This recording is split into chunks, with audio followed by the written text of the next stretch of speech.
শতবর্ষী এক কড়াই গাছ, যার সাথেই গড়ে উঠেছে এক ব্যতিক্রমী সবজির দোকান। স্থানীয়দের কাছে পরিচিত গাছ সুপার শপ নামে, আবার কেউ বলেন গরিবের সুপার শপ। মাটি থেকে কিছুটা উঁচুতে খড়ের ছাউনি দেওয়া একটি কাঠ ও বাঁশের তৈরি তাকে সাজানো রয়েছে আলু, পটল, ঢেঁড়স, মিষ্টি কুমড়া থেকে শুরু করে নানা রকম টাটকা সবজি।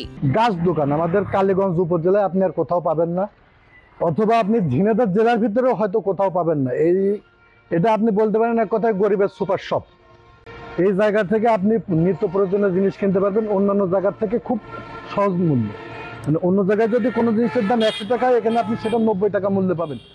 আধুনিক সুপার শপের মতোই যেন এখানে প্রতিটি পণ্যের দাম ও ওজন লিখে রাখা হয়েছে, কিন্তু নেই কোনো শীতাতপ নিয়ন্ত্রিত ঘর কিংবা ঝকঝকে কাঁচের দরজা। খোলা আকাশ, সতেজ বাতাস আর প্রকৃতির সবুজ ছোঁয়ায় গড়ে উঠেছে ছোট্ট এই সুপার শপ। সীমান্তবর্তী ঝিনাইদহের কালীগঞ্জ উপজেলার বৈশাখী তেল পাম্পের বিপরীতে ভূষণ সড়কে ব্যতিক্রমী এ দোকান করেছেন উপজেলার দক্ষিণ আরপাড়া গ্রামের মাসুদ রানা। আমার এই গরিবের দোকান বলেন, পুঁজি করি নেই, যেভাবে মূল্য তালিকা সেট করা আছে, মানুষ জিনিস দেখবে, মূল্য তালিকা আছে, তাদের যদি অ্যাডজাস্ট হয় যে না এই মালের দাম এত, বাজারে এত, সে পছন্দ মতন এখানে মাল কিনে নিয়ে যাও। এই সুপার শপটি খোলা থাকে সকাল 8টা থেকে দুপুর 1টা পর্যন্ত এবং বিকেল 4টা থেকে রাত 10টা পর্যন্ত। টাটকা সবজি বাজারের চেয়ে কিছুটা কম দামে কেনা যায় বলে স্থানীয়রা এই দোকানই বেশি পছন্দ করেন। এখান থেকে মান কচু আর এই যে পাতাকপি কিনছি। দোকানটা ভালো লাগে, আমি এখানেই বাজার করি। আমার যা যাবতীয় কাঁচা বাজার লাগে আমি এখান থেকেই কিনি। এখানে আসলে কি বলবো, বাজার অনুপাতে যে সবজিটা বিক্রি হয় অত্যন্ত টাটকা সবজি, এবং আসলে আমরা এখানে যারা প্রতিবেশী বসবাস করি আমরা অত্যন্ত সুলভ মূল্যে এই সবজিটা কিনতে পাই। এক সময় মালয়েশিয়ায় কর্মরত মাসুদ তার স্ত্রীর প্রতারণায় সবকিছু হারিয়ে দেশে ফেরেন। সংসার চালানোর জন্য কখনো করেছেন চাকুরি, আবার কখনো করেছেন ছোট ব্যবসা। ভালোই ছিল এক সময়, পরবর্তীতে সব যে কোনো ভাবে তার সকল পয়সা কড়ি নষ্ট হওয়ার পরে খুব মানবতার জীবনযাপন করছিল।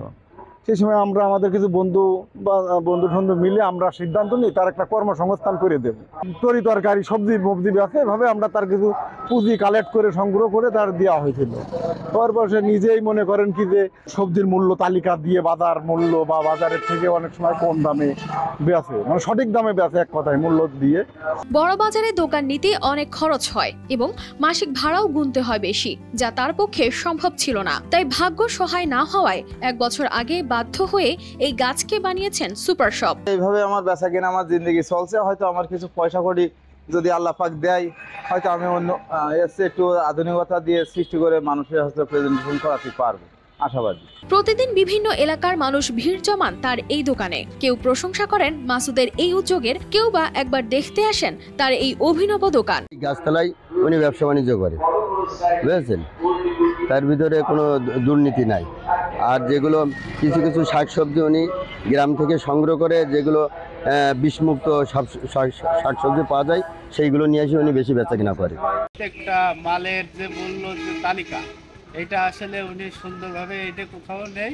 এখানে কাস্টমার বিভিন্ন জায়গার থেকে এখানে আসে, আরও যারা দেখা যাচ্ছে যে আছে তারা অবশ্যই এখানে আসবেন। যদিও আর্থিক অনটনের কারণে দোকানটি আরো বড় করতে পারছেন না মাসুদ, তবুও তিনি খুশি, কারণ এই ছোট্ট সুপার শপটি তার জীবনের একটি বড় অংশ। স্থানীয়দের কাছেও এটি একটি গরিবের সুপার শপ হিসেবে জায়গা করে নিয়েছে। News desk, RTV।